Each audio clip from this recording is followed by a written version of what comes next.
when Charlie visits Rachel at her work, and they have this conversation where he basically tries to get her to come back. Like they essentially have this debate because he's British, she's American. They have this thing about how this is like Emma is a victim of her culture because that's just what America is like. And then Charlie keeps trying to find explanations for it, right? Like when he finds out that Emma's father was in the military and therefore there was a gun in the house, he tried to find an explanation for how that corrupted Emma. Like at the wedding, where like after the father gives the speech and Charlie is just grasping for anything, trying to make sense of this, how the woman he knows and he loves could do something like this or could be in that position, and he just cannot make sense of it. One question, because you're kind of talking about like the dynamics between like Charlie being Brit. Like, how important do you think it was for Charlie to be British and a bit of an outsider in this? How did that kind of like help kind of tell the narrative of the story? I don't think it matters until there's this rift between him and the others, where he kind of defaults to, oh, you Americans, like this is how you are. It's guns and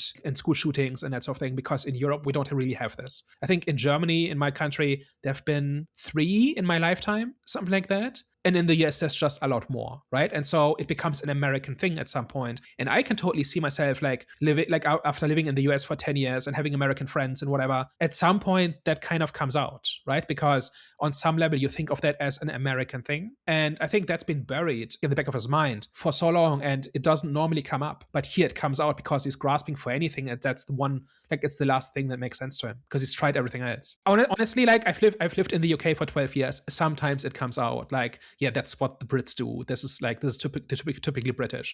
Even though I've lived here for 12 years, that moment of it just coming back like to the surface is absolutely realistic, especially since Charlie is in this survival mode where he has to make sense of it. He has to intellectualize it.